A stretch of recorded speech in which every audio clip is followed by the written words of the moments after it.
All right.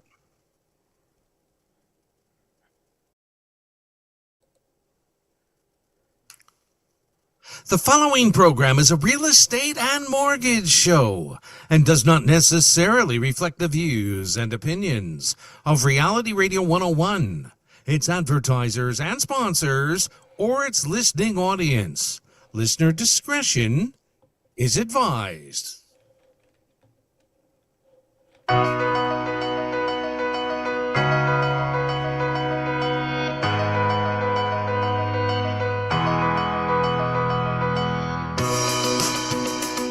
Good evening and welcome to Your Home, Your Money with your hosts Randy and Jackie Rodney right here on Reality Radio 101.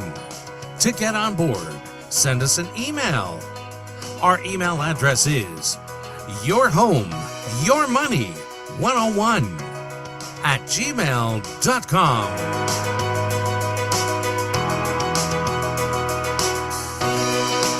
And now, right to your hosts of Your Home, Your Money, Randy and Jackie Rodney. Right now, people, Jackie is actually making a business call right now, so she is unable to be sitting here, but she will be here in a minute. So no worries. We're in a few minutes. No worries about that. As you guys know, I don't really do the whole email thing, but I imagine that's coming soon. Jackie will check that when she gets here. I don't know what to say. I just want to get down to business.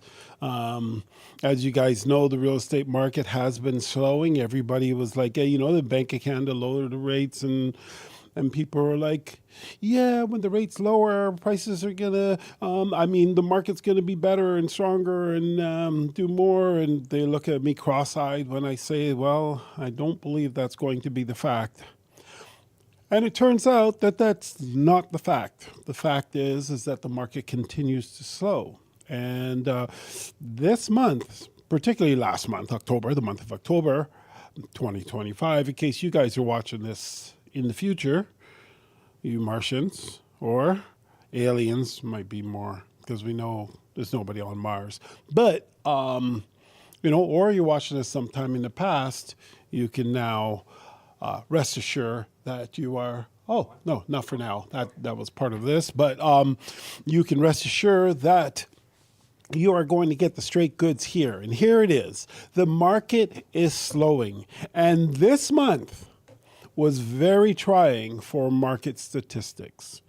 The month of October has proven that our marketplace is actually starting to crack. And so you may have think it's been cracking now for quite some time, and I would agree with you. It has been cracking, and we've experienced some pretty serious dollar decreases. In terms of percentage, it's palatable, but in terms of the dollar amount, because the average price is so high, it's quite the amount. So this month is not. This month is pretty big. We're looking at a $90,000, or hold on, no, I stand corrected, $80,000 decline in the average price year over year. So for last year, it was 1.135 million. And this year it's 1.054 million. That's almost $80,000 difference, a 7.2% decline. You have to understand that these are massive numbers, massive declines, and compared to the last few months when where we're seeing that the market is showing signs of cracking, and we do have like a 5% decline or a 4 point something percent decline, and we're in around there. The month of October came and said, you know what? I'm going to start to show you what's going on next year. What's going on next year versus now? So we're seeing over a 7% decline. So that's $80,000, roughly speaking, loss in equity for the home sellers. So it's not all bad news, because home buyers are waiting for this moment. That's what they've been waiting for almost their whole lives. We've been seeing since 1996 the marketplace continuing to increase, continually to go up, leaving for those people who were sort of waiting for some kind of major adjustment, not having any relief since 1996, to say, hey, now is the time to jump into the marketplace. And in 1996, I'm imagining the average price was under 300,000 or around 300,000. And so, those people who've been waiting for that crash to happen, unfortunately, were at well over a million. We were, heading towards 1.3, so almost a million over that number. So the fact that it's coming down is probably not coming down enough for the people who have been waiting since 1996. Which reminds me of a photo that was on the manager's door back in 1996. And it was a cartoon image of this very old couple. It is a cartoon, so they made him look extremely old. And they were showing them with cobwebs and all that stuff. They were waiting for the market to come down. And even back then, it was a bit of a joke. And now we're seeing the market come down. It's not enough to bring the buyers out in droves, because we're talking a 7.2% decline in price should come with some activity, with buyers saying, yay, the price is coming down. But that also is not what we're seeing. The actual units, the number of homes sold, are down 9.5%. So the actual number of sales has declined from 6,784 last year, which was actually bad year over year, has come down to 6,138. So right there, we're looking at like almost 6,050, roughly speaking. 650 sales less. So even in a market where the prices are coming down and the interest rates are coming down, transactions are slowing. So this year, we are going to see transactions will not hit 70,000 this year. And at the peak, we were looking at transactions at, over 120,000. And so, we really need to understand that right now, if you're a seller needing to sell, that the more time you wait, the more money you will lose. And the harder it will be to sell your home. Inventory. So if we were to take a look at inventory, it's let me just get to that page. Overall, the inventory on the Toronto Real Estate Board is 27,808 units. And when you take that and you put 6,000 sales into it, you're almost looking at 1.4, 1 in 4.5 to 1 in, between 1 in 4 and 1 in 5 homes are actually selling.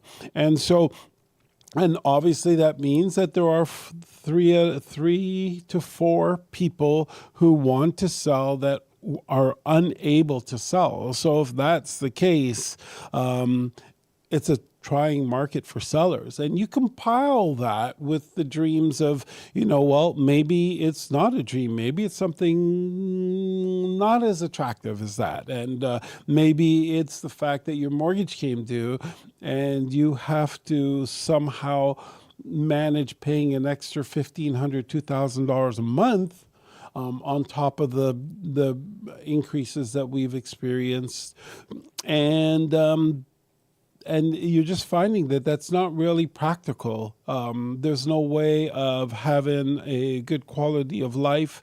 It becomes challenging to feed your family, maybe clothe your family, maybe have them continue in your extracurricular activities. Because if you remember, it used to be that when children went to school, there were all kinds of activities at school. So they could do that. But, over time, the government became pretty strict with teachers and what they were doing, and teachers were no longer volunteering for all of these extra programs, and therefore they're not necessarily in the schools anymore. And as a parent, you want your child to be able to keep busy, so you were paying for them to go to dance separately, or paying for them to play in a sport outside of school.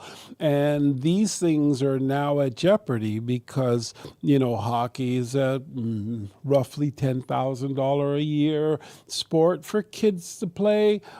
Plus, if your child is actually a little bit gifted athletically, they're going to move up the chain in some of those sports, and the costs start becoming very expensive. On top of the fact that at the higher levels, there's not as much in a small town, let's say of Lindsay, and if you climb to a higher level, there's nobody else to play in Lindsay, and so you're playing other places, Peterborough and that, and sometimes you're traveling to the States, and that means the parents have to go in hotels and buy food and all this stuff. And actually, they make the parents pay to go and watch their child's game at the tournament. And so you got all these things, all these extra costs that you have to run into. And so having your mortgage jumping on you, it means that you need to scale things down somewhere. And so it comes with another problems. Okay, well, I guess either I have to tell my child they can't do this anymore, we just can't afford it, or we need to try to get a smaller mortgage that we could afford something like that. The problem is the market has declined at such a rate, and we're talking $70,000 between this year and last year for the month of October. That's a $70,000 decline.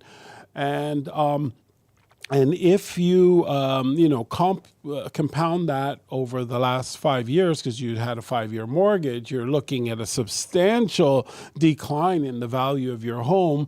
And therefore, you are kind of forced to try to sell it at a price that no longer is being accepted by the marketplace. And so if the price isn't being accepted by the marketplace, your price is high, you're not selling, and your mortgage is not bringing you much relief at all. So that's the tough situation. What's making it even tougher is buyers sitting on the sidelines. So what we talked about is we talk about sales decline of almost 10%, minus 9.5. That's challenging. And so those sellers that are in that position where it's very difficult for them to sell because there's not enough equity in the property for this to happen, and they've got the challenges, the financial challenges that many people are having today, it's just a troubling situation. So the reason why I kind of mention this is because that type of situation is starting to multiply in a very, very big way. We have a 52% increase in power of sales. And right now, we are seeing power of sales climb like nobody's business. Power of sales typically drive down prices, right? So, and why do they drive down prices? Is it because power sales are good deals? Not necessarily. That's not the reason it's driving down the price. The reason why it's driving down the price is because the homeowners have pride of ownership. When they're selling their home, they are delivering you a product that you can be super proud of. The paint looks good. The furniture looks good. It is staged well. It is spaced well. It has a good warm feeling. You are actually really excited to bring your family into that home and see it. When it's being sold power of sale, it's pretty sterile. It doesn't have that great feel. As a matter of fact, there are times when you'll go into a power sale and there's a piece of paper on the toilet saying do not use, and tape around holding that piece of paper onto the toilet, holding down the toilet seat. And it's just not attractive. And so sometimes the washer and dryer and fridge and stove are all gone because the homeowner is losing their home. They bought all those things. They feel, if I'm going to lose my home to what's going on, then I don't want to lose everything that I bought. So I want to take my fridge and stove and washer and dryer and who knows whatever else with them. And therefore, the house is even more barren. And therefore, the fact that it's not attractive and it's barren, that usually has less people interested in it. With less people being interested in it, it drives down, it has a downward pressure on the price of that home. Therefore, that price of that home does sell below the price of other homes in the neighborhood. And as we continue on in this marketplace, we're going to see more and more power of sales pop up, driving down the price within many neighborhoods, driving down that price of that home, which has an effect on buyers putting a value on the other homes that come for sale in the neighborhood. And when you have a buyer pool that is actually ruling what gets sold, because only 1 in 4 to 1 in 5 homes are going to sell anyways, and you then believe that your pricing is going to be higher, but the buyers are believing that this new lower price, that a power sale home that they may or may not have seen, is the pricing of the home. Life becomes very challenging for sellers. So the buyer market is continuing to grow. The buyer demand, they're the ones that are beginning to actually control the marketplace. And unless you have a very unique home and a unique location, and you are willing to be very patient, there's really a small chance that you're going to sell.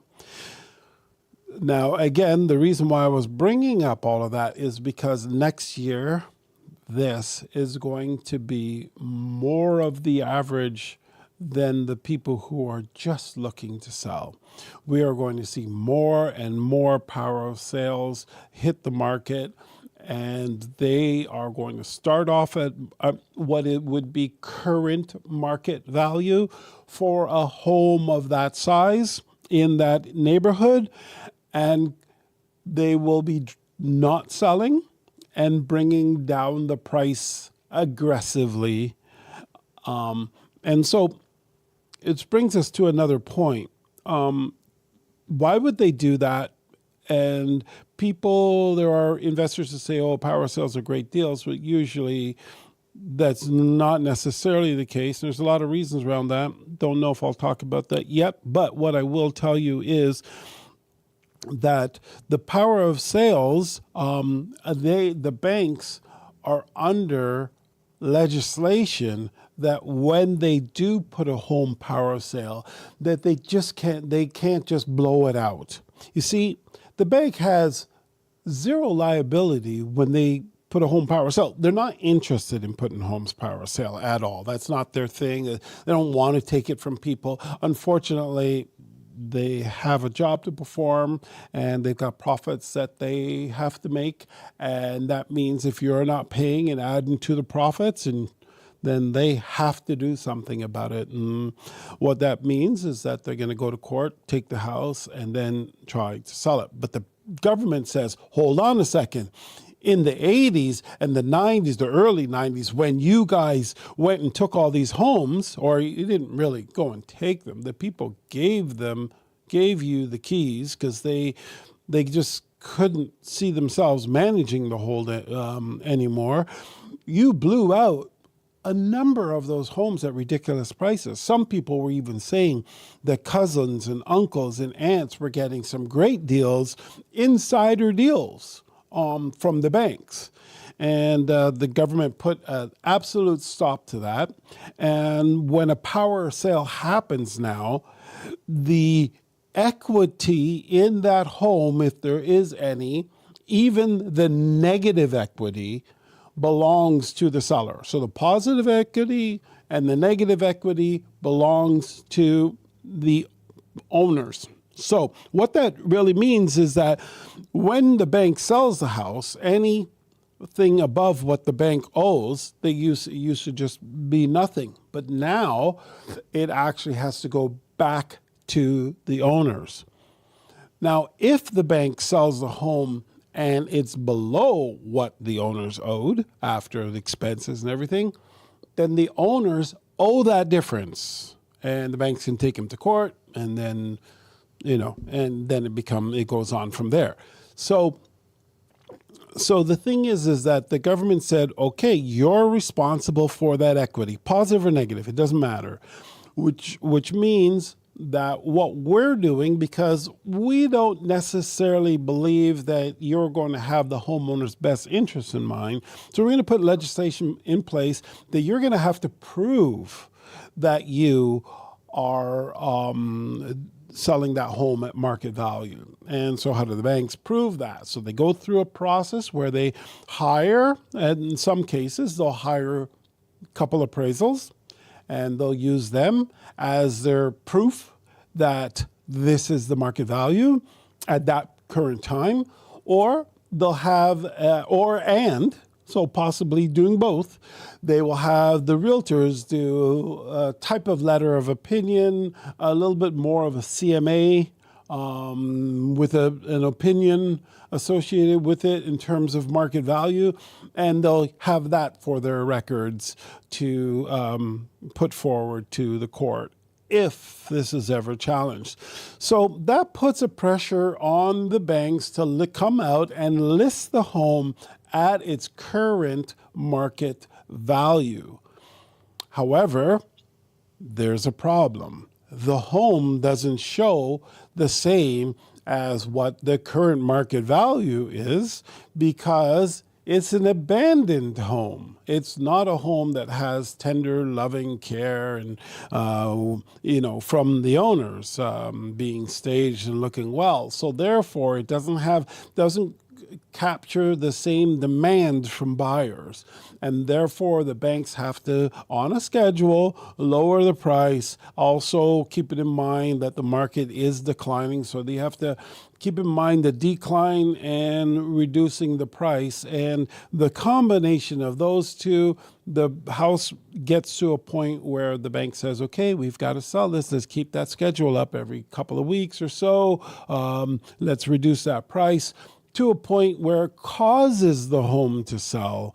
And at that point, when that happens, the bank has a whole bunch of proof that they tried to sell it and tried to get more, but were unable to, so that they're no longer liable for the losses or the gains or whatever the situation. If there's a gain, it still goes to the owner. But if the owner turns around and say, well, the house was worth more, they have some sort of trail to show why it may be worth the money they sold it for, and the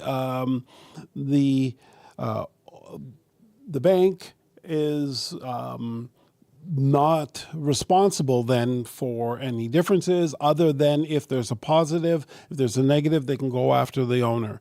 And so this is one of the main reasons why, and I said I wasn't going to say why, but this is one of the main reasons why power of sales aren't great value. So, we get clients that call us, hey, I'm looking for a power sale, Well, the problem with the power sale is, yes, you'll get it at a reduced price, but not because it's better. It's because it needs It needs to have a reduced price. If it doesn't have a fridge, it doesn't have a stove, it doesn't have a washer and dryer, it's not well painted, it's not well cleared, it needs flooring, it needs this fixed, it needs a roof and all these things, those are all costs. So the people who can really benefit from that is the people who actually do all that work themselves.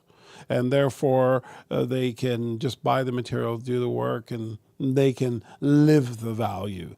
But in either case, if you can get a home that's actually totally finished and ready to go, it's so much cheaper because the cost of materials today is insane. I mean, it's just not cheap. And from my understanding, it may not be getting cheaper. Our government is deciding that they're going to set a new record on spending, but they have changed the category of the word spending. Traditionally, and pretty much across the world, spending is what governments take money and they spend it. Now with this, our new government, it's not spending anymore. It's called investing. And so they are investing an incredible amount of money on things that were called spending before. And so this is a definite 100% sign that we're going to have one of two things take place. It's guaranteed. We're going to have either inflation or deflation. And in any case, it's going to be the same thing to us. Inflation is the price of things go up, and therefore it costs more to buy it.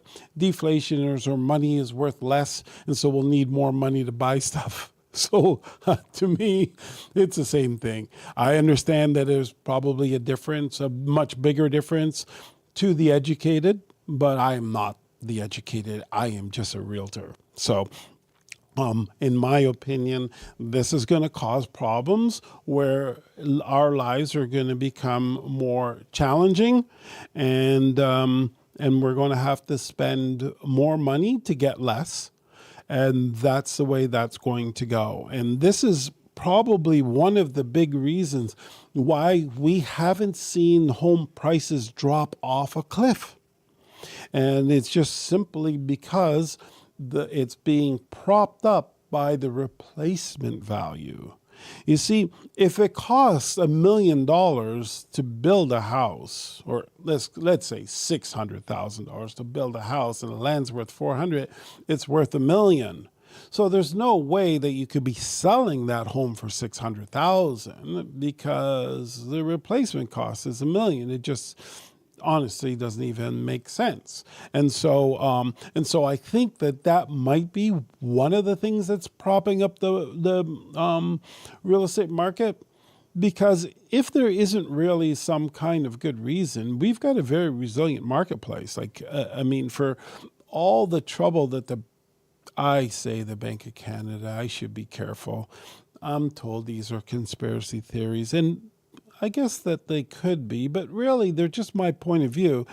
As wrong as they are, they're just my point of view.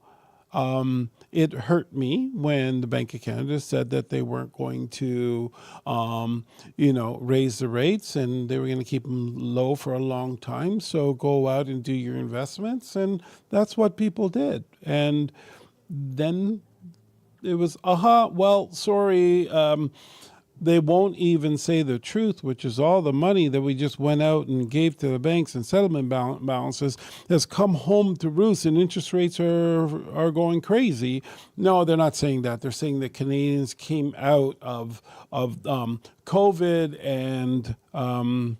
and because we came out of COVID, we were spending too much, and that caused inflation. Can it be a combination of the two? I would argue, the negative side of me would argue no, but it makes sense that it would add to it.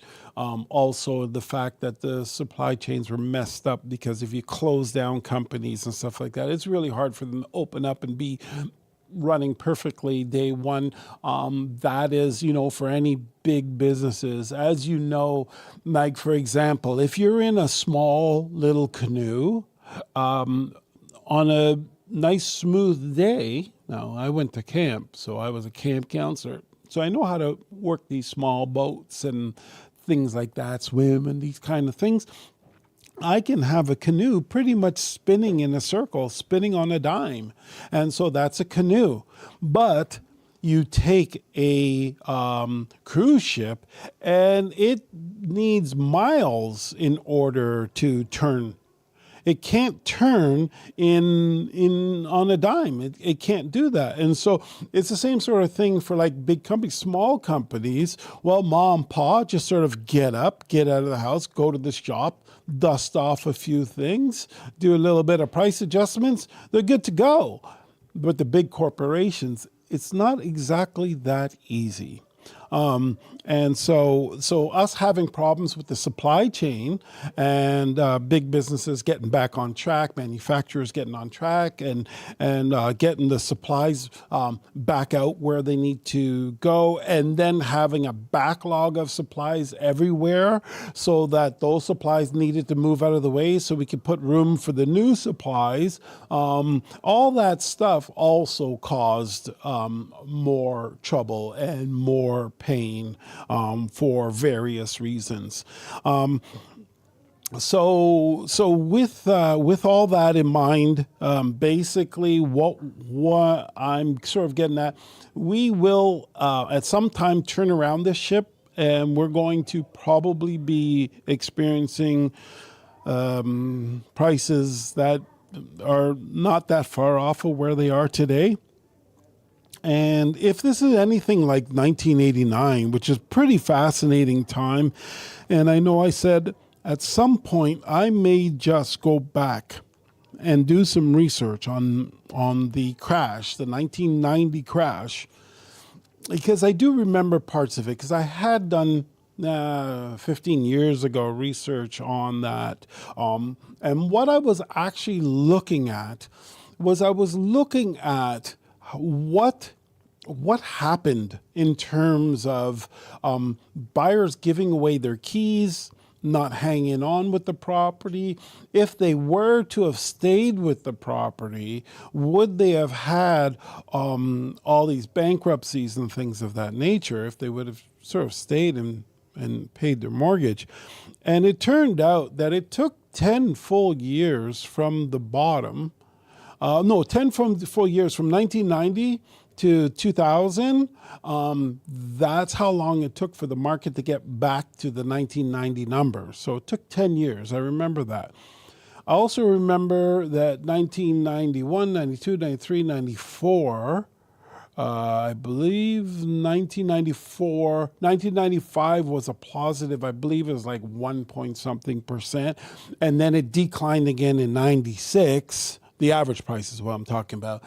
And so we had from 90 to 96 is all pretty much declined, with the exception of 95, I believe, of 1.5%, 1 point something percent, which is pretty much level. It's not really much of a change, but then it declined again in 96.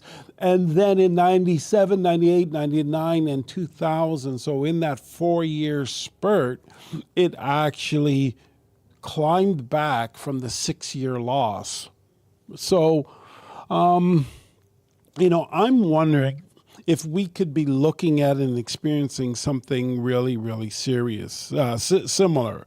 So if we were looking at the crash being basically 2022, 2021 was the height of transactions,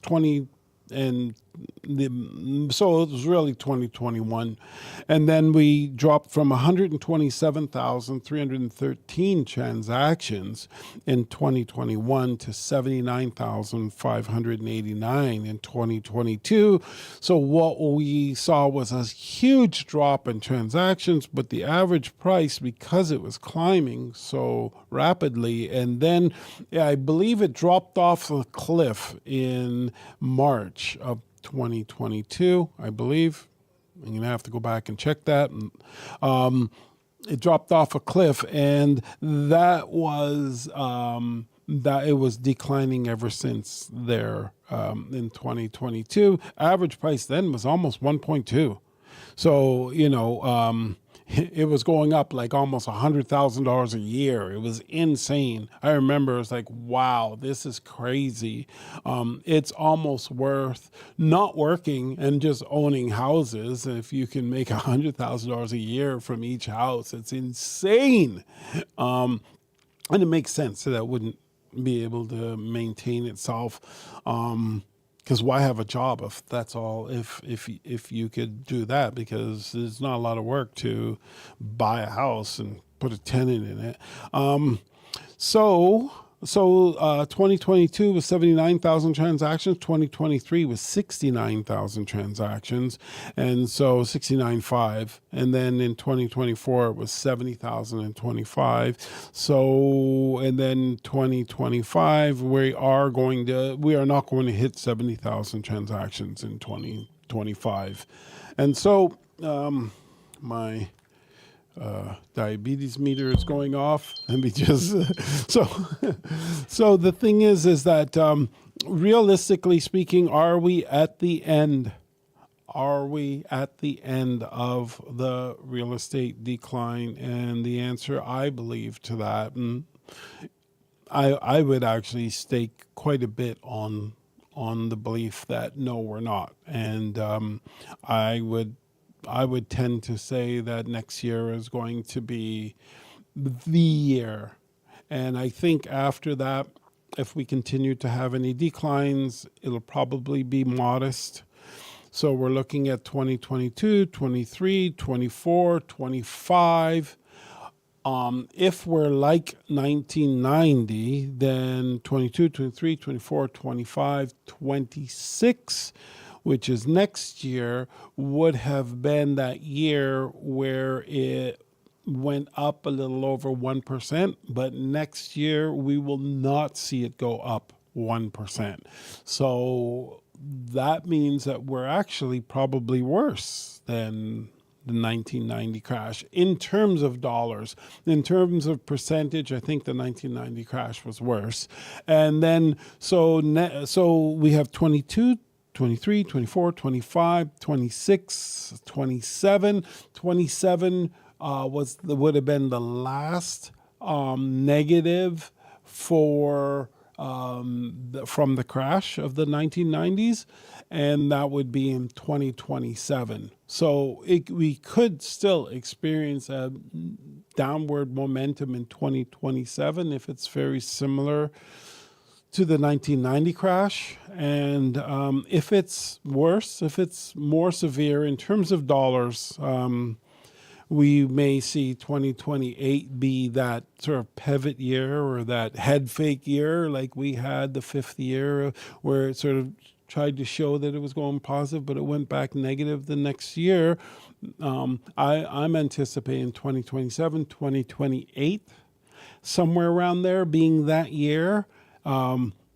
One thing about the 1990s, if there's anything that we can learn from that, and I'm doing all this from memory, and it was like 15 years ago that I did this, when it did start to go up, it went up pretty fast.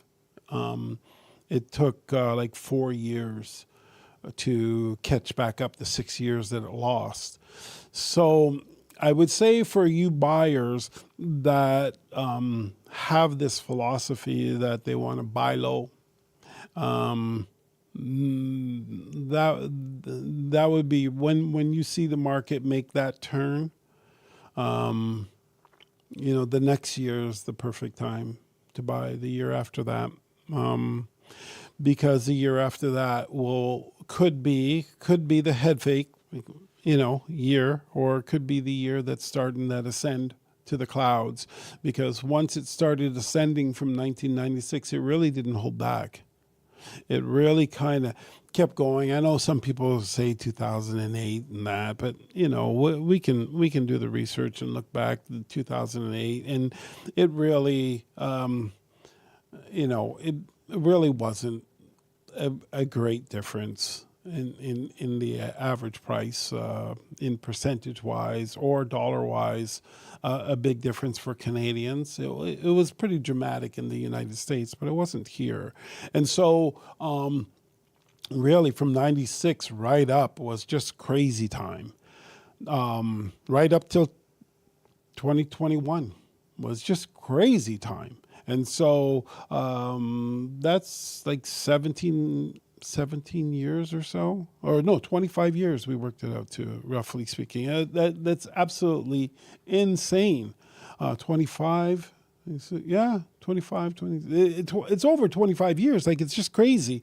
And so my thing to you is that, yeah, keep your eye on the market. Buyers buy if you have to, like, you're supporting your family. You have a new young family, just got married. Yeah, you have to close your eyes to the marketplace. You're not trying to anticipate the marketplace and take those kind of gambles, take those kind of risks. That is not what you're doing when you're starting a family. When we were starting a family, we didn't look at any of that stuff. It was like, I need a home for my family, period. And therefore, all this stuff will get worked out in the wash anyways. The truth of the matter is, if you look back 25 years, if you bought the home and you paid an extra 10,000, 20,000, 30, would have been huge money back then. Let's say even 50,000. If you paid an extra 50,000 for your home, extra 100,000 for your home 25 years ago, which would have just never happened. You would have to have been almost brain dead to have possibly done that. I don't even think the realtors would have let you do it. I don't think the banks would have let you do it either. So you would have had to have been paying cash. So I don't even think that's even possible. But if you did, it would have all worked itself out in the wash anyways. 25 years later, you would have made a ton of equity. So I think it's sort of the same thing now. The truth of the matter is that if you're trying to pace the market, but you have your wife that you have to make happy, you have your children and you have to make happy, and things of that nature, or the other way around, you have to make your husband happy and your children happy, or whatever the scenario is.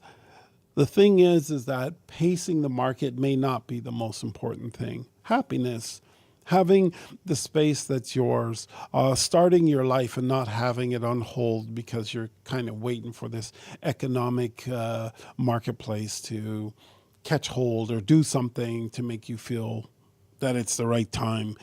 The right time is when you make it. And if you're going to weather, and that's the real secret, are you going to weather the marketplace? Are you purchasing to sit still long enough to experience the gains?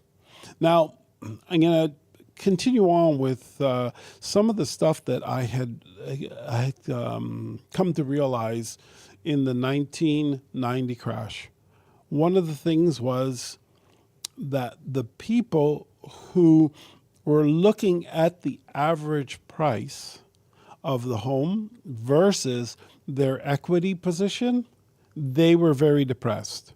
So what they were seeing was that the average price was declining, and they weren't seeing what they were paying off of their mortgage.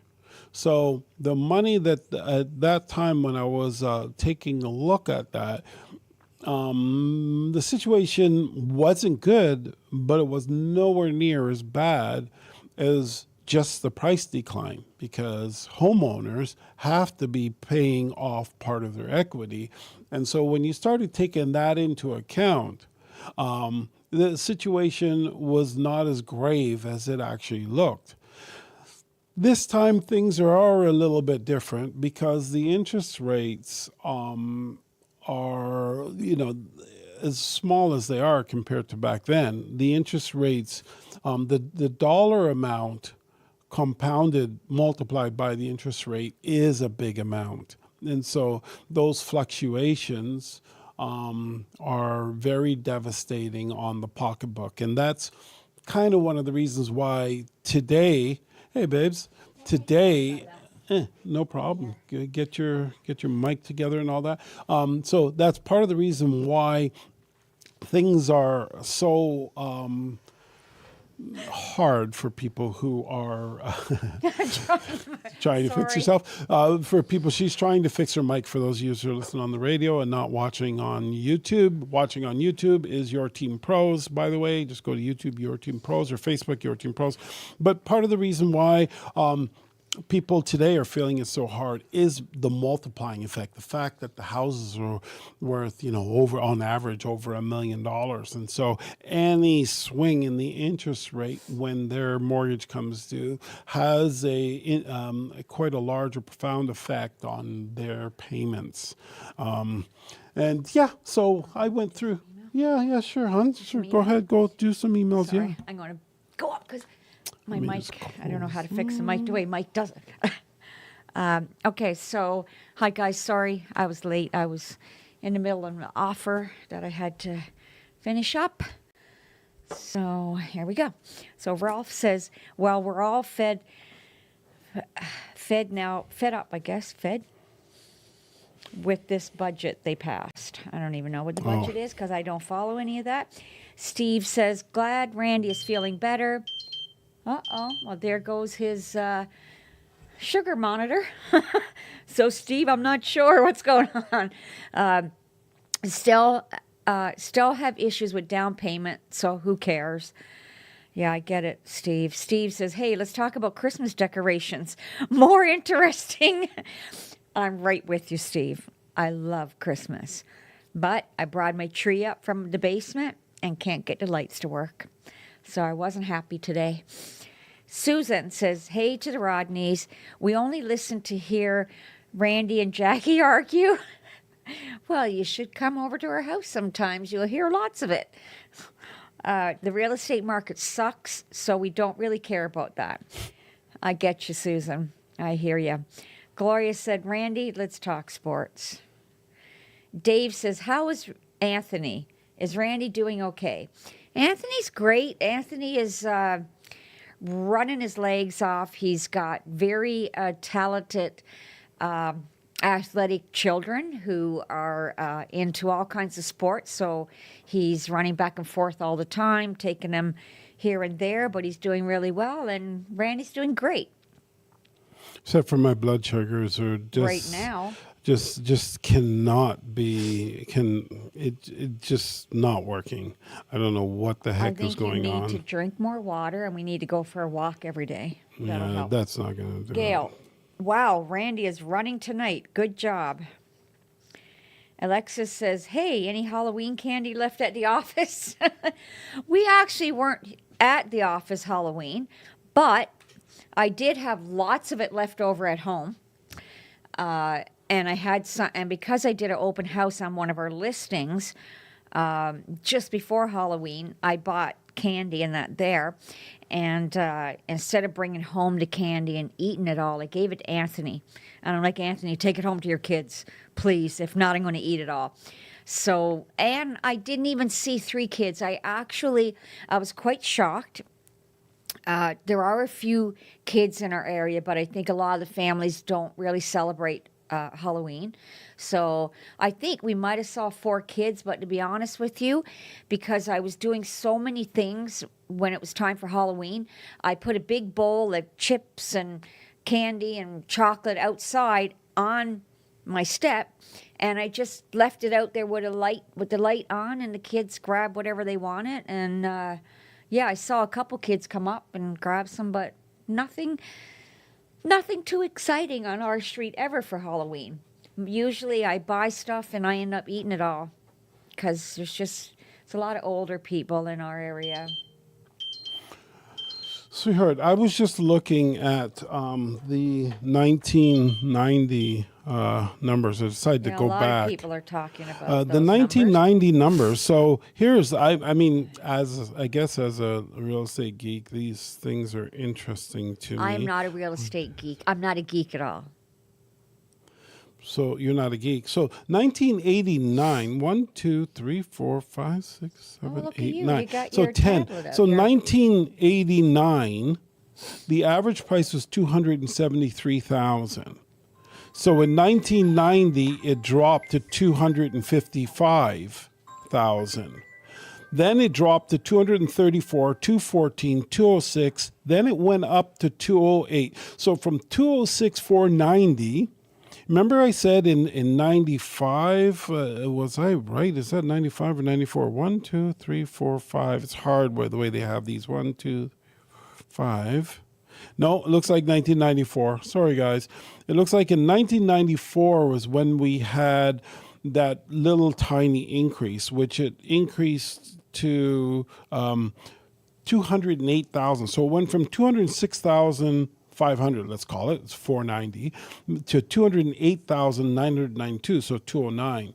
So 6, 7, 8, 9, so 2,500. So it went up $2,500. That's about it. So it's like a 1%, a little over 1% that it went up that year, and then it declined again. And like I said, in 1996, it went down from, remember, it started at 273,000 in 89, and it went down to 198,150 for the average price.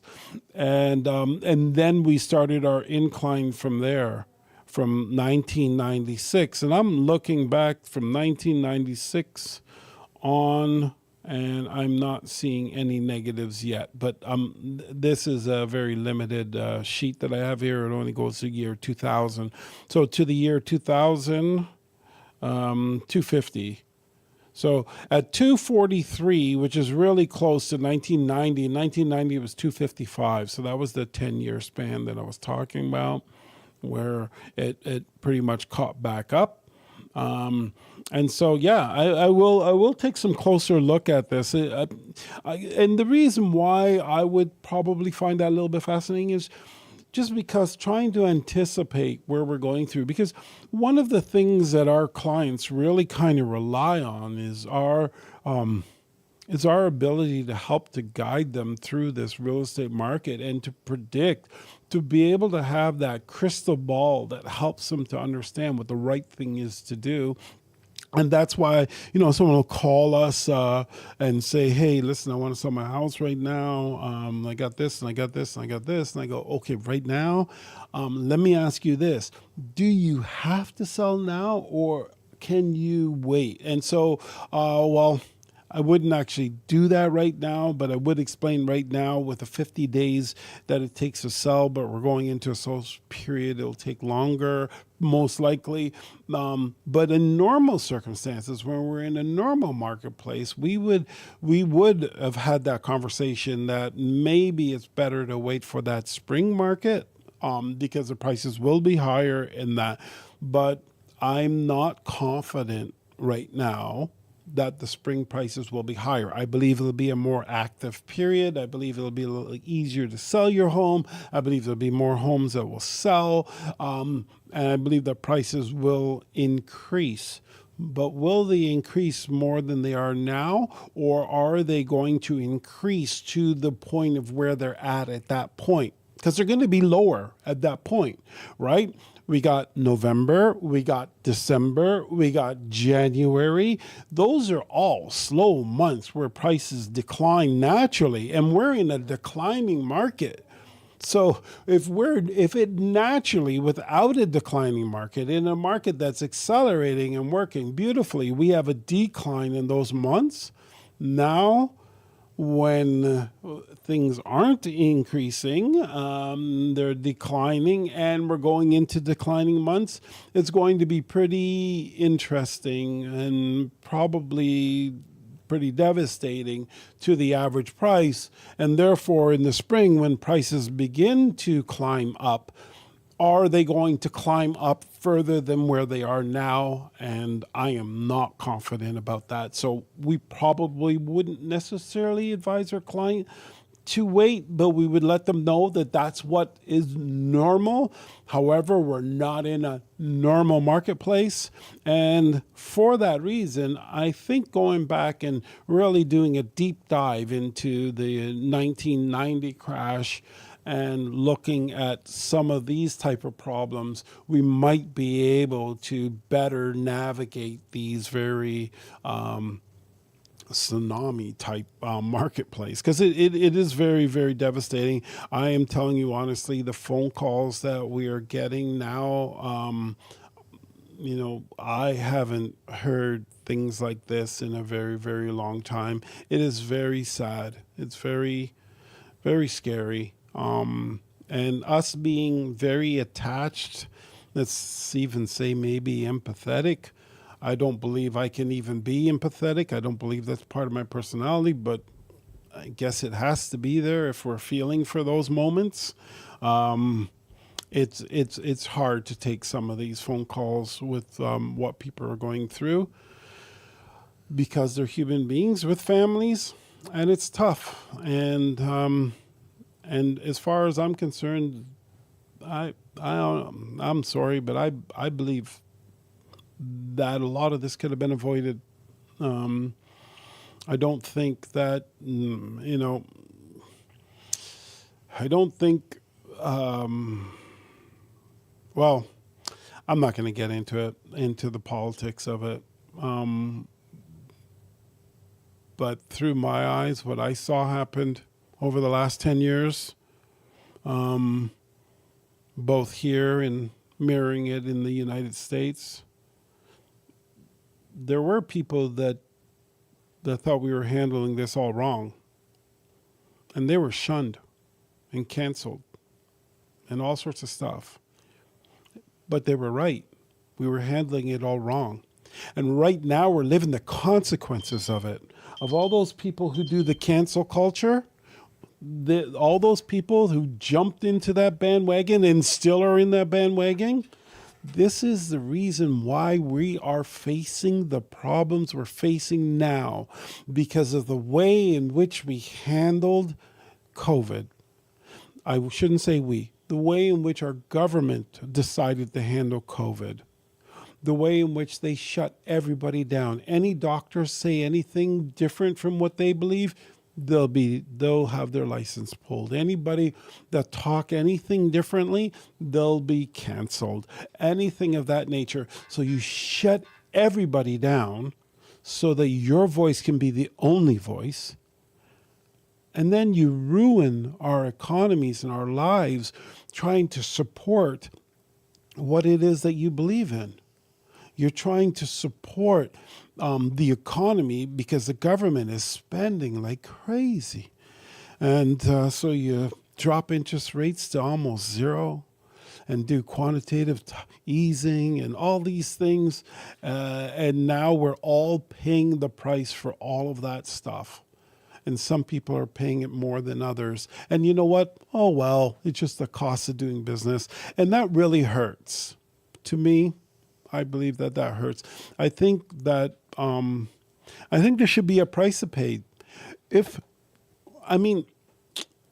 you are closing things down, not allowing any other voices to be heard, then you should have to pay a price. Because, why can't other people speak? I just don't, that part of it I don't understand. Let's say that the people who were speaking out and saying the things, they were wrong. Okay, let them be wrong. But shutting them down, and it turns out that you were wrong, not a good look. Thank you for tuning in this week. This is your home, your money, and our lives on realityradio101.com. Bye for now.